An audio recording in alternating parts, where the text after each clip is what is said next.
السلام علیکم ناظرین، آج میں آپ کو بتاؤں گی کہ خودکشی کرنے والا کافر نہیں ہے، اس کی بھی مغفرت ہو سکتی ہے۔ اس بارے میں آج کی ہماری ویڈیو ہے۔ بسم اللہ الرحمن الرحیم۔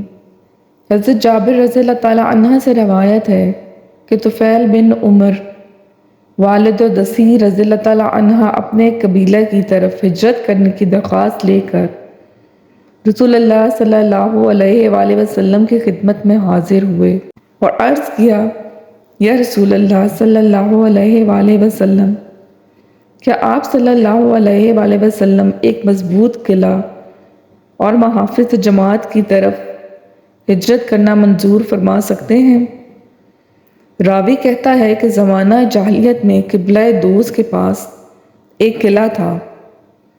رسول اللہ صلی اللہ علیہ وآلہ وسلم نے اس خوش نصیبی کی وجہ سے جو اللہ تعالیٰ نے انصار کے لیے مقدر فرما دی تھی، ان کے ساتھ جانے سے انکار کر دیا۔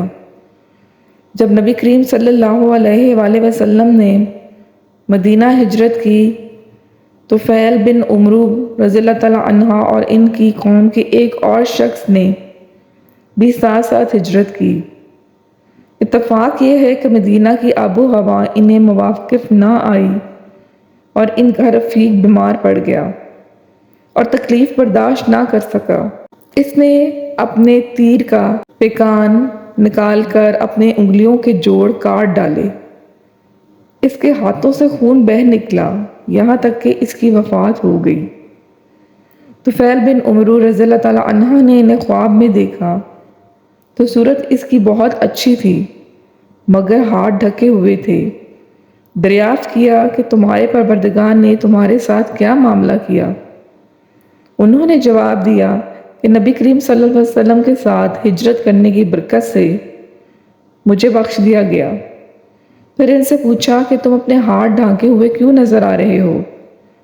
اس نے کہا، مجھ سے یہ کہہ دیا گیا ہے کہ تم نے خود بخود بگاڑا، ہم اسے نہیں سنواریں گے۔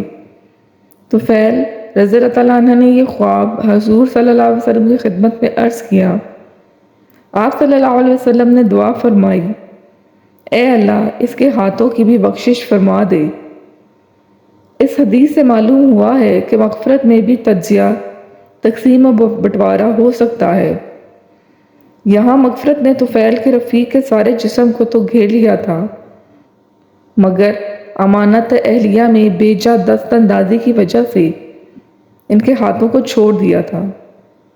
یہ شخص کیا ہی خوش نصیب تھا کہ اس کا مقدمہ رحمت اللہ للعالمین صلی اللہ علیہ وآلہ وسلم کے سامنے آ گیا اور آپ صلی اللہ علیہ وسلم کے مبارک ہاتھ اس کی سفارش کے لیے اٹھ گئے۔